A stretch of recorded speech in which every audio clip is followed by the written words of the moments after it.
Hello दोस्तों, आज के दिन बहुत बहुत स्वागत है आप लोग का। तो पहला जो हमने एंट्री किया था 13,150 के पुट में किया था, जो कि 230 पे बाइंग था और 210 का स्टॉप लॉस था। 260 का पहला टारगेट था, 280 का सेकंड। और देखो दोनों तीनों टारगेट इसने हिट किया। तो डिटेल में भी बताऊंगा। ओवरऑल अपने पास ये है, छोटा छोटा अपने लॉसेस में है और एक छोटा सा अपना प्रॉफिट में। तो ओवरऑल अपने को 3000 का बना। तो मैं डिटेल में आप सबसे पहले आपको ये समझते हैं कि निफ्टी में किस तरह से प्लान किया है। अब निफ्टी में भी ट्रेड यहाँ पर मैं आप लोग को अपडेट किया था, प्लस पोजीशन भी मैंने यहाँ पर लाइव मार्केट में शेयर किया था, आपने नोटिस किया। तो यहाँ पर आप देखोगे एक हमने स्टॉक का भी अपडेट किया था, महिंद्रा एंड महिंद्रा। तो सबसे पहले मैं इसका दिखा देता हूँ, फिर उसके बाद आगे हम लोग बात करते हैं। तो महिंद्रा एंड महिंद्रा में आप देखोगे शानदार, मतलब ओवरऑल यहाँ पर मोमेंटम किया एंड ब्रेक होने के बाद एक अच्छा यहाँ पर आपका स्कैल्पिंग का ट्रेड आपके पास था। तो अगर आप जो लोग भी किए होंगे तो एक छोटा प्रॉफिट उनको ज़रूर मिला होगा, है ना।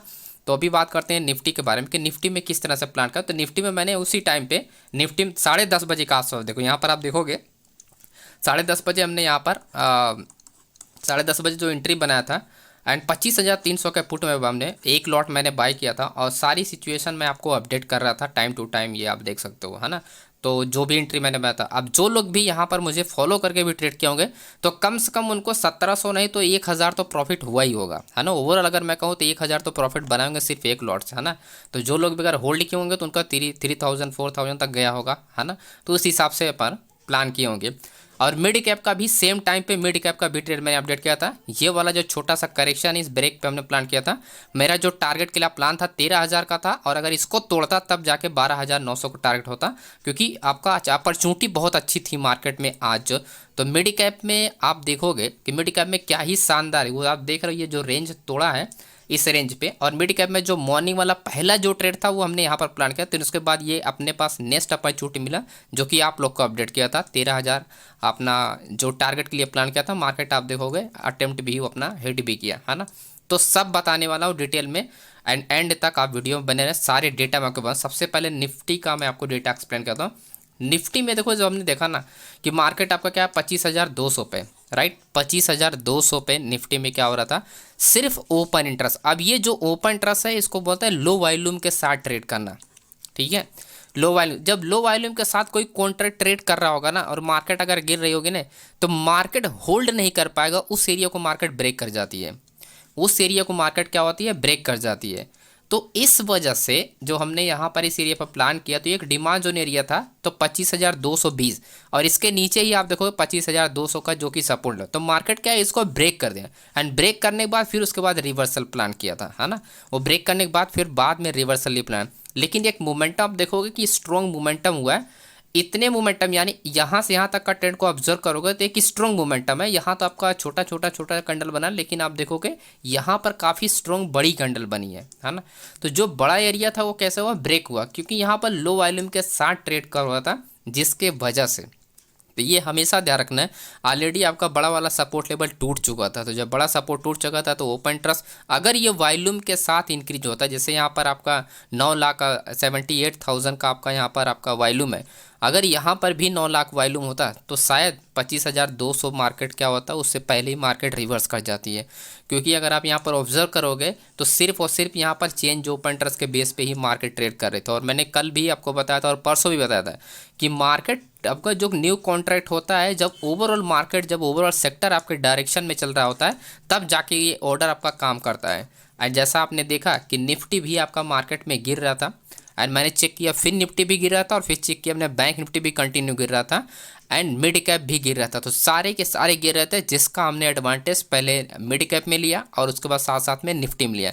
तो सिंपल सा लॉजिक था, इसमें कोई भी बड़ी चीज़ नहीं है, क्योंकि सब लोग जानते हैं कि जब भी चेंज ओपन इंटरेस्ट के बेस पर मार्केट चल रही होगी और कॉन्ट्रैक्ट अच्छा होगा और सपोर्ट लेवल पे वॉल्यूम इंक्रीज नहीं होगा, तो ऐसे में क्या होता है, वो डायरेक्शन में ही मार्केट क्या होती है, चलना स्टार्ट हो जाती है। तो इस वजह से ये वाला जो आप ट्रेड कर रहे हैं और ये आप देख रहे हो मॉर्निंग वाला, इस वजह से हमने इस ट्रेड में एंटर किया था और आप लोग के साथ शेयर भी किया था। तो इसी बात आप लोग वीडियो को ज़रूर लाइक कीजिएगा और कमेंट करके आप लोग बताना कि कितना प्रॉफिट आपने 25,300 के पुट में बनाया था, है ना।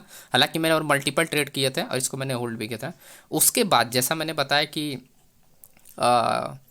क्योंकि मैं मिड कैप में ट्रेड नहीं किया था एंड सिर्फ निफ्टी में ट्रेड किया था। उसके बाद एक नेक्स्ट ट्रेड के लिए अपॉर्चुनिटी दिख रही थी कि चलो मार्केट अगर इस एरिया से मार्केट आता है, ये न्यू ऑर्डर एरिया था, तो यहाँ से मार्केट वापस गिरता। क्यों? क्योंकि यहाँ पर आपका इसके ऊपर ही तो रेजिस्टेंस लेवल है।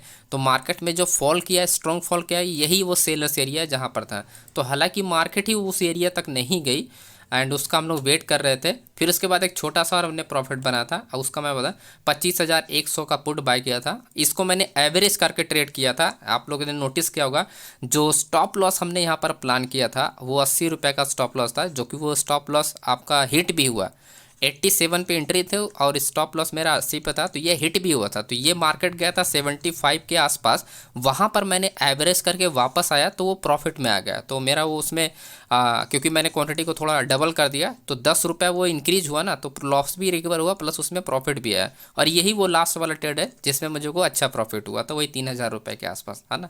तो इसमें क्या प्लान था, सेमी लॉजिक क्या था, तो मैं आपको लॉजिक वो वाला सेमी लॉजिक था, क्योंकि यहाँ पर ट्रेड करना एंड सप्लाई जोन पे, और सिंपल सी बात है, जब सेक्टर आपका गिर रहा होता है तो कहीं पर भी सप्लाई जोन पे आप एंट्री मारोगे, चाहे इस सप्लाई जोन पे एंट्री मारो, देखो मार्केट डाउन है, या इस सप्लाई जोन पे एंट्री मारो मार्केट डाउन है, या फिर इस सप्लाई जोन पे एंट्री मारो मार्केट डाउन है, या फिर इस सप्लाई जोन में, तो कहीं पर भी आप सप्लाई जोन पे एंटर करोगे तो आपको फेवरेबल मार्केट चलेगी ही चलेगी। 10 पॉइंट, 15 पॉइंट, 20 पॉइंट वो आपको देगा ही देगा मार्केट। तो उसका आप एडवांटेज ले सकते हो एवरेज करने के लिए। तो अगर आप ये पूछते हो कि अगर कोई ट्रेड लॉस में जा रहा है तो एवरेज कब करना चाहिए, ऐसे दिन आप एवरेज करोगे तो उसका बेनिफिट आपको मिलेगा, है ना। क्योंकि जिस दिन सेक्टर फॉल कर रहा होता है उस दिन सप्लाई जोन पे एंट्री करोगे तो आप एवरेज करके आप उस ट्रेड को लॉस से आप वापस से उसको प्रॉफिट मिला सकते हो। तो ये बेस्ट दिन होता है एवरेज करने के लिए, है ना। तो ऐसे दिन आप एवरेज करोगे ना तो ही आपको प्रॉफिट होगा। ओके, बाकी दिन तो वॉल्यूम वगैरह के बेस पे चलती है, मार्केट ब्रेक कर जाती है। तो मैं आपको मिड कैप का एक्सप्लेन करता हूँ। जो मिड कैप हमने आप लोग को अपडेट किया था, एंट्री हम लोग की यहाँ पर थी एंड प्रीमियम ग्रुप में मैंने यहीं पर अपडेट किया था एंड आप लोग के साथ शेयर भी किया। पूरा फुल वीडियो है ये, एंड जिसको आपने नहीं देखा होगा तो ये पूरा फुल वीडियो, ये पूरा वीडियो मैंने शेयर किया। तो 9:40 आप देखोगे यहाँ पर। एंड एक हमने स्टॉक में पहले प्लान किया था लेकिन स्टॉक वाला चला नहीं, स्टॉक में एंट्री नहीं मिली लोगों को। तो मैंने क्या किया, यहाँ पर आप देखोगे 10:20 पे 13,150 का पुट हमने प्लान किया। तो वही चीज़ मैं आपको बता रहा था। एंड यहाँ पर एक अच्छा खासा उसके बाद फॉलो, और ये वाला एरिया मैंने आप लोग के साथ शेयर किया था, सेम ही था। मैंने पहले एंट्री बनाया था, उसके बाद आप लोगों ने यहाँ पर एंट्री के लिए बनाया। अब इसमें आप लोग समझो, इसमें अगर आप ये पूछते हो कि ऑप्शन चेन से क्या कन्फर्मेशन था, माय डियर फ्रेंड्स, यहाँ पर कुछ भी लॉजिक नहीं है। ऑप्शन चेन से ट्रेड करने का कोई भी लॉजिक नहीं, कोई भी लॉजिक नहीं। मैं सिर्फ एक ही लॉजिक आप लोग को बता सकता हूँ यहाँ पर, जो मैंने देखा था कि सपोर्ट लेवल आपका एटीएम स्ट्राइक प्राइस के पास नहीं है। जो सपोर्ट लेवल है वो 13,000 पे है, सपोर्ट लेवल आपका 13,000 पे। और यहाँ पर आप नोटिस करो कि जब हमने ये चार्ट को शेयर किया था एंड ये वाला चार्ट को, सपोर्ट लेवल जो मैंने ड्रॉ किया था, ये आप देखो 13,000 पे ड्रॉ किया। तो मार्केट जो आपका 13,000 आपका 76 पे ट्रेड कर रहे थे उस वक्त, है ना। तो मैंने 13,000 पे वही सपोर्ट लेवल देख के मैंने, यानी 70 पॉइंट आपका मार्केट उस वक्त ऊपर ट्रेड कर रहा था जब मैंने अपडेट किया था, राइट। और मार्केट 70 पॉइंट गिरा भी। तो उस वजह से आप देखोगे वहाँ पर और कोई लॉजिक नहीं है। तो ना तो आपका क्या है, सपोर्ट लेवल आपका काफ़ी नीचे है। तो ऐसे में क्या हिंट है आपके पास मार्केट में कि आप ओवरऑल आप क्या करो, ओवरऑल जिसे बोलते हैं बेस एरिया, ठीक है। बैंक आपका मिड कैप का बेस क्या है, मिड कैप का बेस आपको पता होना चाहिए। Mid cap index fight seat से आपको बेस पता चलता है। तो मैं आपको वो बता देता हूँ कि बेस कैसे पता चलता है किसी भी इंडेक्स का मोमेंटम का। तो यहाँ से आपको बेस पता करना है। तो mid cap, Nifty mid cap select, आप niftyindex.com पे जाओगे, यहाँ पर आपको मिल जाएगा रिपोर्ट्स एंड उसके बाद आ जाएगा इंडेक्स फाइट सीट। तो यहाँ पर आप मिड कैप पे आना। अब आपको बेस समझना, तो बेस में आपको क्या समझना है, सबसे पहले आपको समझना है सेक्टर। तो जब भी आप प्राइस एक्शन को यूज़ कर रहे हो, आप सपोर्ट और रेजिस्टेंस पे सिर्फ ट्रेड कर रहे हो, तो उसमें आपको क्या है, सेक्टर आप पहले दो, फाइनेंशियल सर्विस, एनआईटी और उसके बाद health care and capital good. ये 4 सेक्टर आपके लिए सबसे इंपॉर्टेंट, क्योंकि वेटेज इनका सबसे ज़्यादा है। सेम मैंने क्या देखा कि यहाँ पर उनका स्टॉक का वेटेज मैंने देखा कि सारे जो स्टॉक हैं और सारा जो सेक्टर है वो मार्केट क्या है, डाउन डायरेक्शन के लिए ये अच्छा खासा मोमेंटम कर रहा था। तो यहाँ पर क्लियर हिंट है कि माय डियर फ्रेंड्स, जब आपका सेक्टर आपका क्रैश कर रहा है तो उस केस में आपको बेनिफिट ही मिलेगा। उस केस में आपको क्या होगा, बेनिफिट। आईटी सेक्टर आप देखो gap down, solid gap down खुला था, है ना, सॉलिड आपका गैप डाउन खुला था। Financial service, Fin Nifty continue market क्या होता है, फॉल कर रहा था। इसका एडवांटेज आपको मिड कैप में आप ले सकते थे, है ना। तो यहाँ पर आपका सपोर्ट एंड रेजिस्टेंस सिर्फ आपको ऑप्शन चेन में देखना है, बस बाकी चीज़ें आपको यहाँ पर कुछ सिर्फ एटीएम पार्ट या एटीएम स्ट्राइक प्राइस के पास को ये ध्यान रखना है कोई सपोर्ट लेवल ना हो, बड़ा ओपन इंटरेस्ट ना हो, राइट। बड़ा ओपन इंटरेस्ट हो तो काफ़ी दूर हो, ताकि आपका जब सेक्टर के बेस मार्केट मोमेंटम कर रही है तो उसके लिए स्पेस काफ़ी अच्छा होना चाहिए। स्पेस होगा तो ही मार्केट मोमेंटम करेगी। और अगर इस चीज़ को आप एक्चुअली में समझना चाहते हो, अब देखो 13,000 के पास जब मार्केट गई तो यहाँ पर आप देखो यहाँ पर स्पेस नहीं है, क्यों? क्योंकि यहाँ पर ओपन इंटरेस्ट है। तो उसके बाद मार्केट आप देखो रुकना स्टार्ट हो गई, है ना। तो स्पेस होना ज़रूरी है। अब 13,000 आने के बाद आप मार्केट आप देखोगे, उसके बाद मार्केट क्या हो, रुकना स्टार्ट हो गई, है ना। तो अगर यही स्पेस नहीं होता 70 पॉइंट का तो इस ट्रेड में कोई भी मोमेंटम नहीं होता, फिर आप प्रॉफिट नहीं बना पाते इसमें, है ना, राइट। तो आप समझने की कोशिश कीजिए, स्पेस इसमें था 70 पॉइंट का तो ही हमने इसमें प्लान किया। अगर ये नहीं होता 13,000 के पास यहाँ पर अगर होता तो शायद मैं इसको नहीं ट्रेड करता, या फिर इसमें कोई भी प्लान नहीं करता, या मैं कोई अपडेट नहीं करता, राइट। तो इसमें स्पेस था 70 पॉइंट का, इस वजह स्पेस मतलब आपका डिफरेंस है ना, 70 पॉइंट दूर है आपका सपोर्ट लेवल से, तो आप इसमें प्लान कर सकते हो। और जैसा ही आपके सपोर्ट लेवल के पास आती है मार्केट, आप देख लो क्या हाल हुआ है मार्केट को, मार्केट मूवमेंट ही नहीं किया, वही 20-30 पॉइंट के अंदर मार्केट क्या पूरा घूमती रह गई, है ना। तो इस तरह से आप प्लानिंग कर सकते हो। बाकी एक नया बैच स्टार्ट हो रहा है, जिसको भी ज्वाइन करना है तो कल आप ज्वाइन कर सकते हो। एंड पूरा ये ऑप्शन चेन डेटा के बेस पे कैसे ट्रेड किया जाता है।